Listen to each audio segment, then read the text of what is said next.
नमस्ते, नमस्कार, सलाम, प्रणाम, दंडवत बंदगी। साखी 11वें प्रकरण साखी में कुल 353 दोहे हैं। साखी का मतलब साक्षी या गवाह होता है। जैसे कोई भी झगड़ा वादी प्रतिवादी के दम पर नहीं निपटता, किसी न किसी साक्षी या गवाह की भी आवश्यकता होती है जो झगड़े का निपटारा करने में मददगार साबित हो सकता है। सतगुरु ने स्वयं भी कहा है कि साखी आँखी ज्ञान की, समुझी देखूं मन माही, बिनु साखी संसार का झगड़ा छूटत नाही। तात्पर्य यह है कि सतगुरु की साखियाँ ज्ञान चक्षु हैं। इनके द्वारा सत्य का निर्णय किया गया है, अर्थात निष्पक्ष सत्य का दर्शन कराया गया है। तो आइए सुनते हैं एकादश प्रकरण साखी। इससे पहले आप सभी से अर्जी, निवेदन, विनती, प्रार्थना है कि लाइक कर देंगे, सब्सक्राइब कर देंगे, शेयर कर देंगे, ताकि सभी श्रोता बंधु को, संत समाज को, संत प्रेमी को सुनने के लिए मिले। साहेब बंदगी। साखी 15 और 16 में सतगुरु कबीर साहब कहते हैं, हंसा तू तो सबल था, हल्की अपनी चाल, रंग कुरंगे रंगियां, तय किया और लगवार। हंसा सरवर तज चले, देही पड़िगो सून, कहहीं कबीर पुकारी के, तेही दर तेही थून।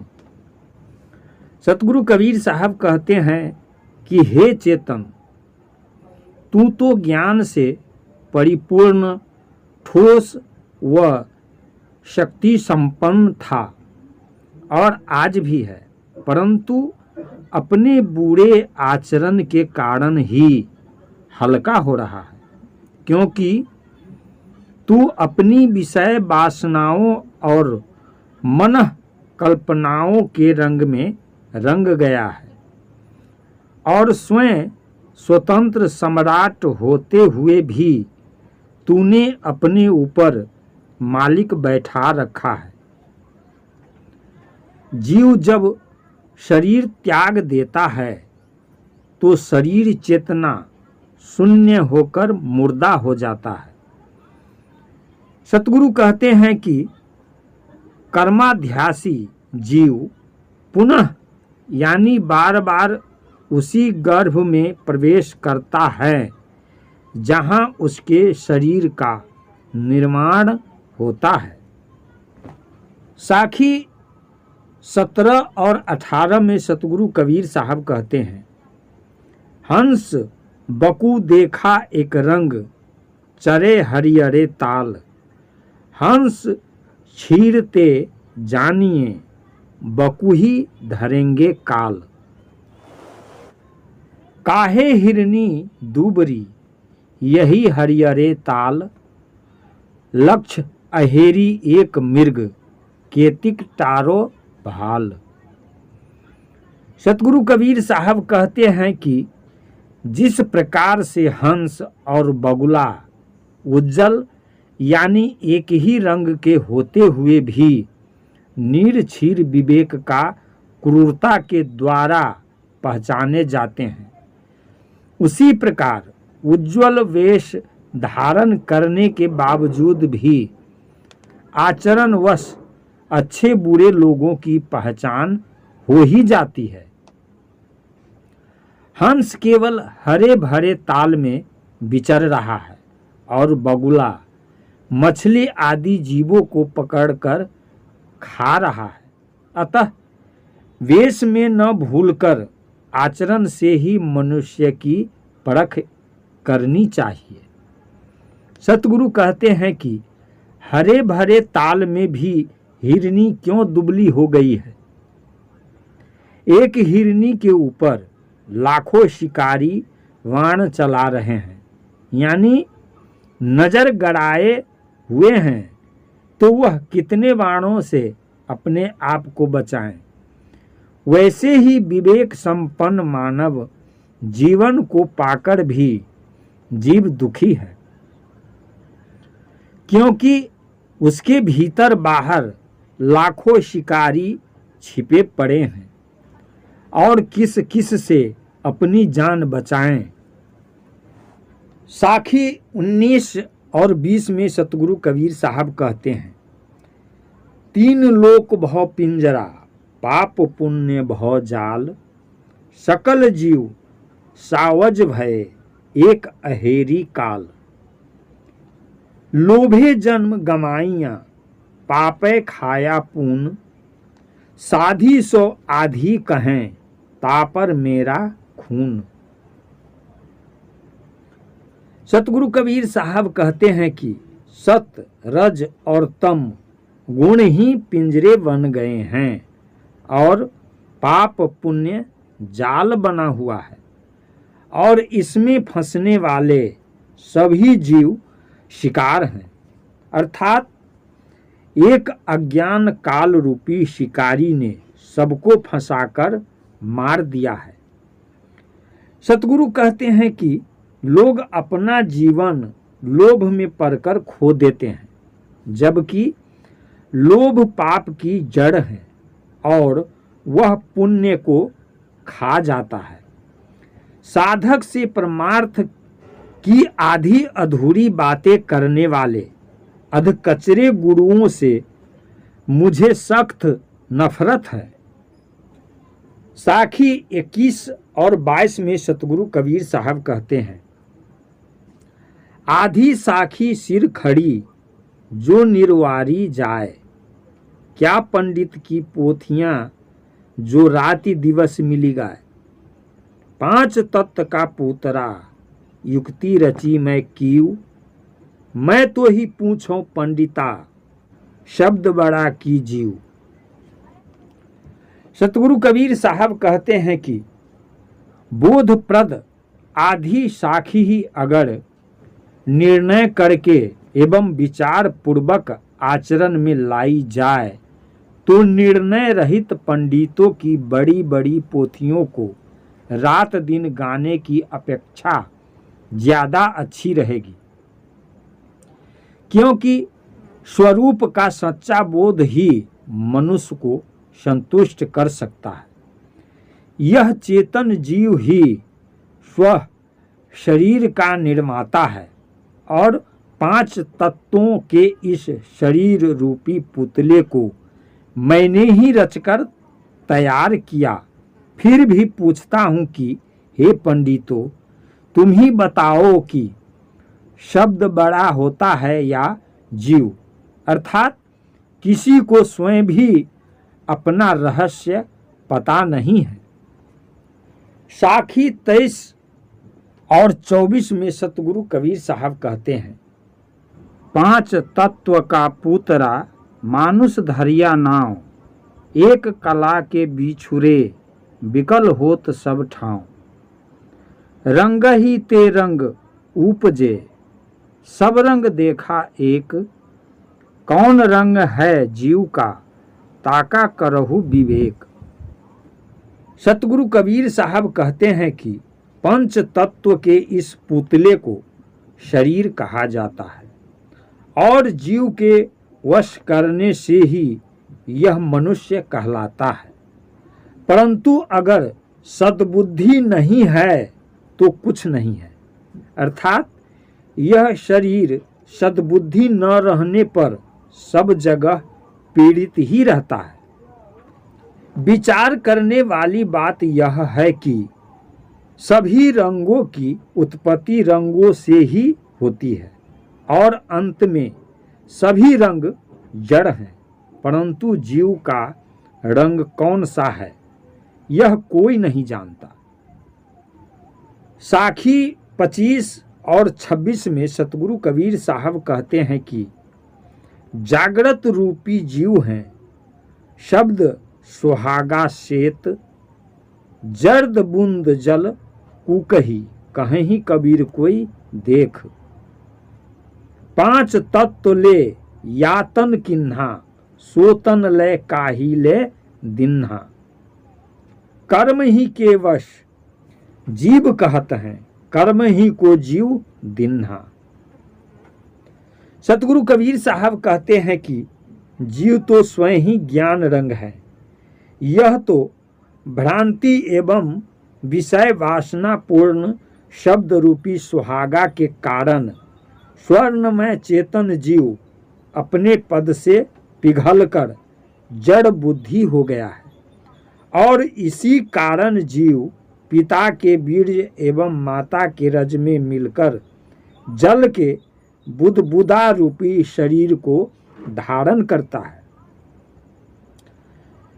सतगुरु कबीर साहब कहते हैं कि इस प्रकार की गूढ़ बातें कोई बिरला ही समझ सकता है। इस मानव शरीर का निर्माण 5 तत्वों से हुआ है, परंतु हे जीव, तूने स्वयं इस उत्तम शरीर को कर्म प्रपंच में झोंक दिया। अर्थात सभी महापुरुष एवं शास्त्र ठीक ही कहते हैं कि कर्मों के बंधनों में पड़कर ही जीव भटक रहा है, परंतु आश्चर्य की बात तो यह है कि पंडित लोग पुनः यानी बार बार उन्हीं कर्म बंधनों का उपदेश देते रहते हैं। साखी 27 और 28 में सतगुरु कबीर साहब कहते हैं, 5 तत्व के भीतरे गुप्त वस्तु स्थान, बिरला मर्म कोई पाई हैं, गुरु के शब्द प्रमाण। अशुन्न तकथ अड़ी आसना, पिंड झड़ोखे नूर, जाके दिल में हों बसा, सेना लिए हजूर।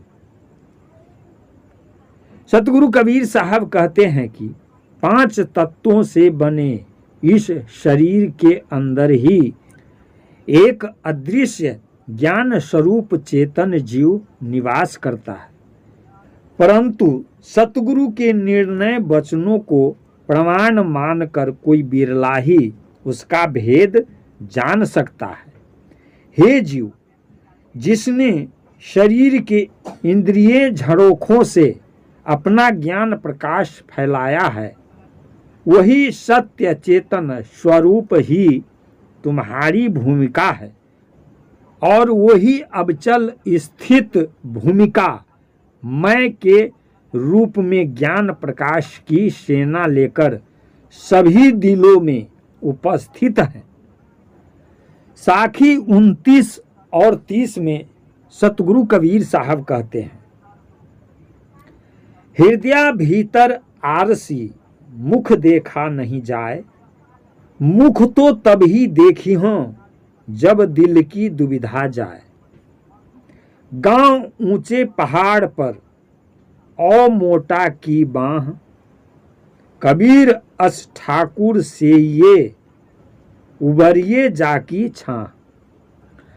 सतगुरु कबीर साहब कहते हैं कि हर मनुष्य के हृदय में विवेक दर्पण तो हैं, मगर वह अपना वास्तविक चेहरा स्वयं नहीं देख पाता और अगर उसके मन का दोतरफापन मिट जाए तो वह अपने आप को उसमें देख लेगा।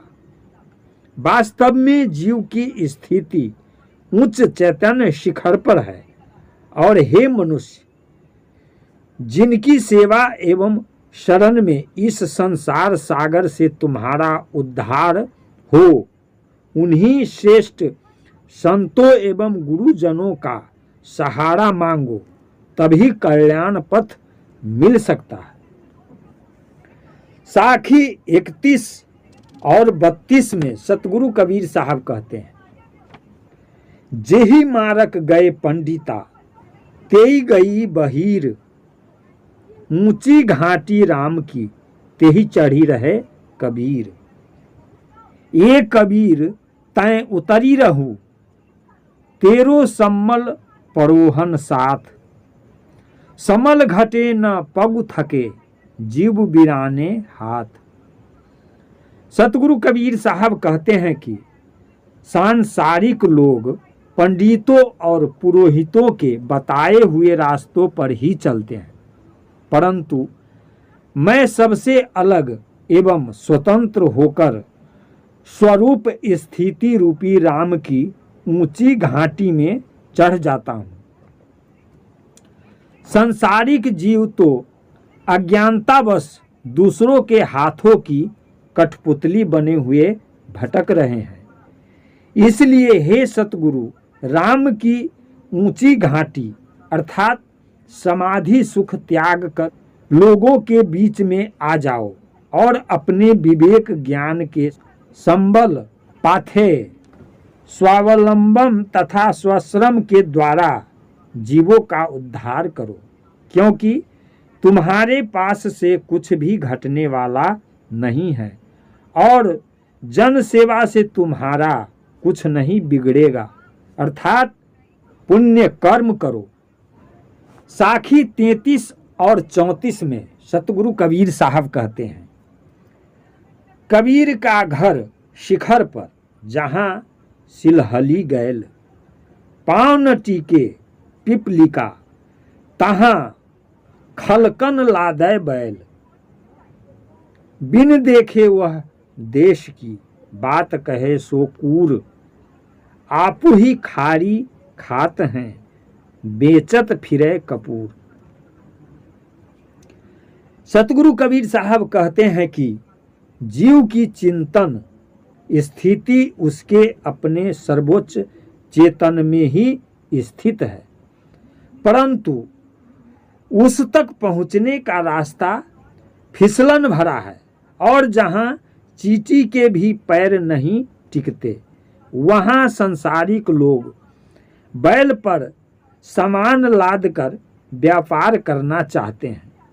दूसरे शब्दों में जीवन मुक्ति एवं स्वरूप स्थिति का अनुभव किए बिना ही जो लोग उस पर अधिकार पूर्वक व्याख्यान करते हैं, वे निश्चय ही कायर एवं मूर्ख हैं, क्योंकि स्वयं तो विषय भोग रूपी नमक खाते हैं और दूसरों को श्रेष्ठ ज्ञान रूपी कपूर बांटते फिर रहे हैं, अर्थात अपने आप मूर्खता कर रहे हैं।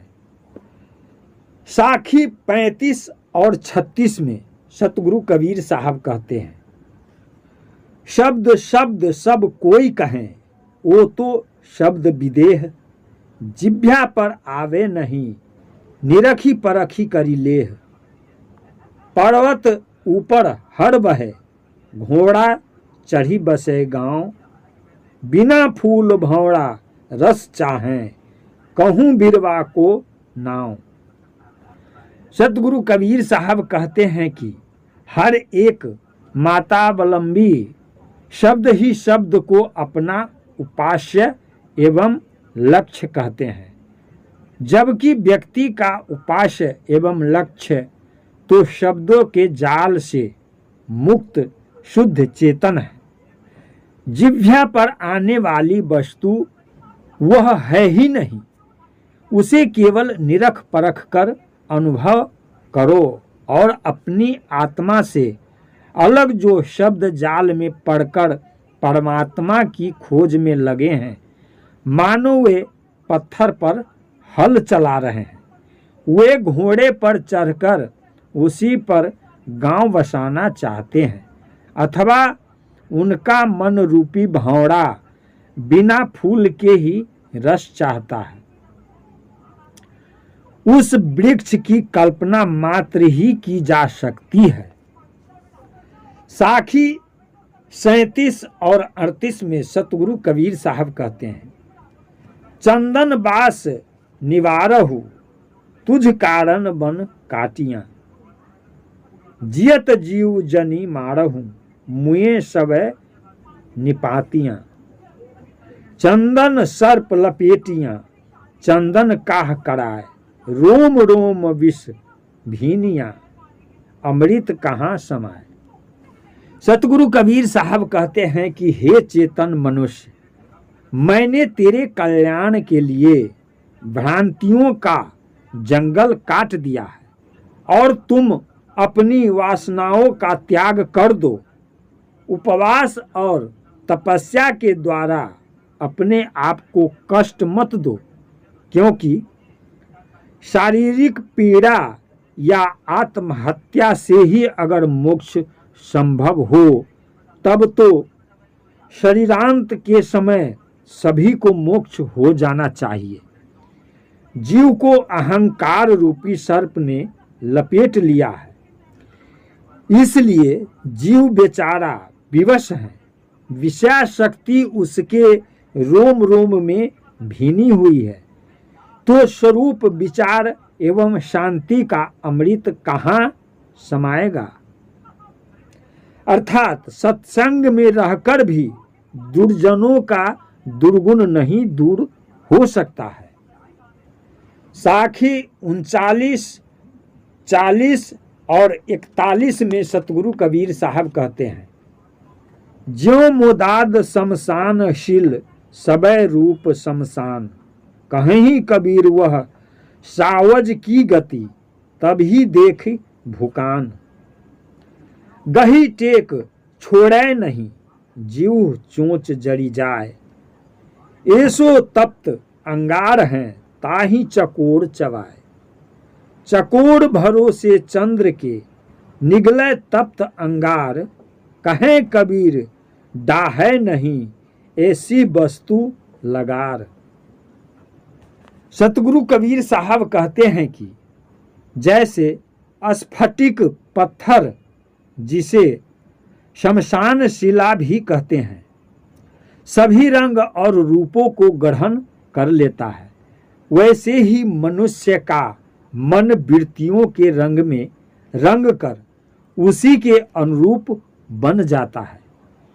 सतगुरु कहते हैं कि जैसे कुत्ता शीश महल में अपना प्रतिबिंब देखकर और उसे अपना प्रतिद्वंदी मानकर परास्त करने के उद्देश्य से भूख भूख कर मर जाता है, वैसे ही अज्ञानता और भ्रमवश अपनी ही भावनाओं को सब में प्रतिबिंबित करके मनुष्य राग देश में भूख भूख कर मरता है। चकोर पक्षी चंद्रमा का अत्यंत प्रेमी होता है और उसके प्रेम पक्ष को कभी नहीं छोड़ता, यहाँ तक कि वह तपते हुए अंगार को भी चंद्रमा का अंश मानकर निगल जाता है। इस कार्य में उसकी जीभ और चोंच भले ही जल जाए, अर्थात लगाव या निष्ठा के कारण वह जलता भी नहीं। तात्पर्य यह है कि एक निष्ठ समर्पण भाव में बड़ा बल है, लेकिन यही समर्पण अगर गलत दिशा में होगा तो पतन है, और अगर सही दिशा में समर्पण है तो जीव का कल्याण निश्चित है। साखी 42 और 43 में सतगुरु कबीर साहब कहते हैं, झिलमिल झगड़ा झूलते बाकी छूटी न काहू, गोरख अटके कालपुर कौन कहाबे साहू। गोरख रसिया योग के मुए न जारी देह, मांस गली माटी मिली कोरो माजी देह।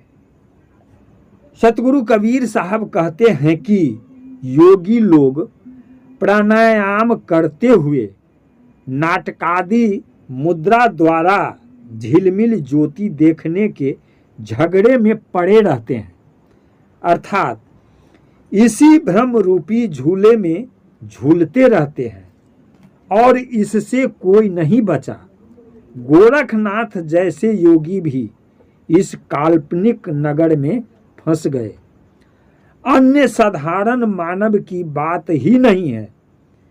गोरखनाथ जी योगा अभ्यास के इतने प्रेमी थे कि अपने शरीर को योगा अभ्यास में उन्होंने तपा दिया ताकि अमर हो जाए, अर्थात उनका शरीर गलकर मिट्टी में मिल गया,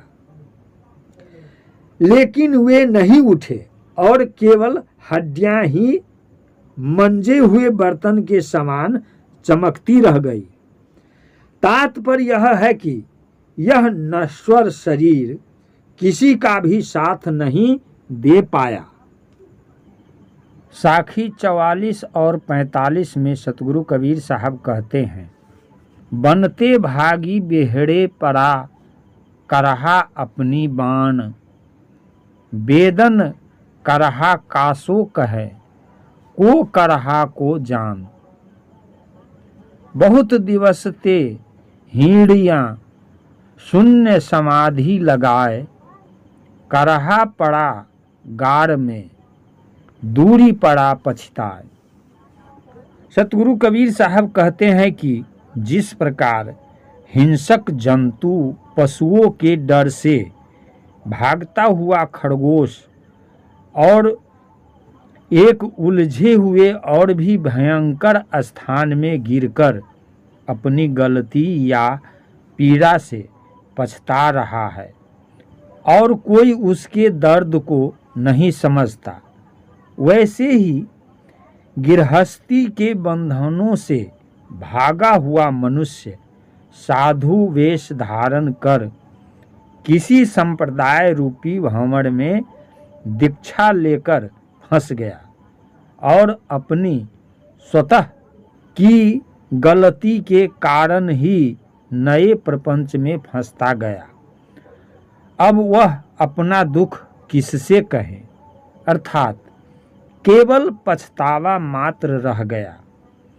सतगुरु कबीर साहब कहते हैं कि हठ योगी एवं अन्य साधक समाधिस्थ होकर ब्रह्म को शून्य में खोजते रहें, परंतु वह मिला नहीं, और वह भी खरगोश की भांति जो कि अपना निवास छोड़कर दूर कटीले झाड़दार गड्ढे में गिरा है, पछताता रहता है, अर्थात अपनी अंतर आत्मा में ही परम चेतन है और लोग बाहर खोजते रहते हैं। साखी 46 और 47 में सतगुरु कबीर साहब कहते हैं, कबीर भरम न भाजियाँ बहुविधि धरिया भेष, साईं के परचावते अंतर रही गई रेश। बिनु डारे जब डारिया सोरठ पड़िया हाड़, बाट निहारे लोभिया गुड़ ते मीठी खाड़। सतगुरु कबीर साहब कहते हैं कि सांसारिक लोग नाना संप्रदायों, वेशों, कर्मकांडों और वाणी जालों में उलझकर रह जाते हैं, अर्थात मन की भ्रांति नहीं मिटती। गुरु और शिष्य परस्पर ब्रह्म के परिचय रूपी घोटाले में फंसकर सांसारिक वासना से भी छुटकारा नहीं पाते और ब्रह्म भी नहीं मिलता। इन सांसारिक लोगों को किसी ने दंडित नहीं किया है, ये तो स्वयं अपने आप दंडित हो रहे हैं, क्योंकि इनका मानव जीवन रूपी जुआ व्यर्थ ही चला गया, अर्थात ये सुखार्थी लोग अपने कल्याण की इच्छा का दांव स्वयं हार गए। जीवन रूपी गुण को आध्यात्मिक रूपी शक्कर में नहीं बदल सके, जबकि शक्कर गुण से भी मीठा होता है, अर्थात जीवन को तपाकर आध्यात्मिक लाभ नहीं ले सके। साखी 48, 49, 50, 51, 52 में सतगुरु कबीर साहब कहते हैं, मल्लागिरी की बास में वृक्ष रहा सब गोए। कहबे को चंदन भया मल्यागिरी ना होए। मल्यागिरी की बास में बेधा ढाक पलास। बेना कबहू न बेधिया जुग जुग रहिया पास। चलते चलते पगु थका नग्र रहा 9 कोस। बीचही में डेरा पड़ा कहूँ कौन को दोष। झाली पड़े दिन आथये अंतर पर गई साँझ। बहुत रसिक के लागते विश्वा रही गई बाँझ। मन कहे कब जाइए चित कहे कब जाओ। 6 मास के हीड़ते आध कोस पर गांव। सतगुरु कबीर साहब कहते हैं कि मल्यागिरी के सुगंध में पड़कर उसके आसपास के ढाक पलाश आदि साधारण पेड़ पौधे भी चंदन बन जाते हैं, परंतु अभिमानी और गांठदार पोले बांस के वृक्ष वैसे के वैसे ही रहते हैं, चाहे निरंतर मल्यागिरी के निकट रहे। तात्पर्य यह है कि साधारण मनुष्य भी अपनी विनम्रता द्वारा सत्संग रूपी मल्यागिरी से लाभ लेकर महान हो जाते हैं, परंतु अहंकारी और बड़े लोग निरंतर साधु जनों के पास रहकर भी कोई लाभ नहीं ले पाते हैं। जिस प्रकार कोई यात्री सुबह से चलता हुआ अपनी मंजिल से 9 कोस पूर्व ही थक जाए और शाम हो जाने के कारण बीच में ही पड़ाव डाल दे, तो दोष किसका है? अर्थात जो रास्ता भटक गया उसी राही का ही दोष है। ठीक उसी प्रकार कर्म, उपासना और ज्ञान आदि मार्गों में चलते चलते मनुष्य थक गया, यानी बूढ़ा हो गया, लेकिन आत्म स्थिति एवं स्वरूप स्थिति और चतुष्ट अंतःकरण में संस्कारित 5 विषयों की आसक्ति अभी कोसों दूर है और मरने का समय आ गया, तो इसमें दूसरे का क्या दोष है? तात्पर्य यह है कि कल्याण मार्ग से भटके हुए पथिक यानी मनुष्य का ही दोष है। दूसरे शब्दों में किसी पथिक के मंजिल पर पहुंचने से पूर्व ही संध्या हो जाए और रात का झोला पड़ने लगे, अर्थात स्वरूप स्थिति को पाने के पूर्व ही मनुष्य बूढ़ा हो जाए और इंद्रियां निर्बल हो जाएं, साथ ही उसके मन में अंधियारी छा जाए, यानी मौत का समय आ जाए, तो वह क्या कर सकता है? जैसे अनेक विषयी पुरुषों में आसक्त होने के कारण ही वेश्या बंध्या रह जाती है, वैसे ही मनुष्य अनेक विषयों एवं कल्पित देवी देवताओं में लगे रहने के कारण स्वरूप स्थिति से दूर हो जाता है। कल्पित स्वर्ग, मोक्ष एवं ब्रह्मधाम के सुख की खातिर मनुष्य का मन छटपटाने लगा कि वहां कब पहुंच जाऊं, परंतु इनकी दशा उस पथिक की भांति है जिसकी मंजिल मात्र आधा कोस होने पर भी वह 6 महीने से अपना गांव नहीं खोज पाया। तात्पर्य यह है कि मोक्ष धाम तो निज स्वरूप में हैं, खोजते कहीं और हैं। नमस्ते, नमस्कार, सलाम, प्रणाम, दंडवत बंदगी। अभी आप सुन रहे थे बीजक मूल साखी की कथा। साखी 15 से लेकर साखी 52 तक की कथा आप लोग सुने। फिर साखी 53 से आगे वीडियो में मिलते हैं। तब तक के लिए साहेबंदगी साहेबंदगी साहेबंदगी।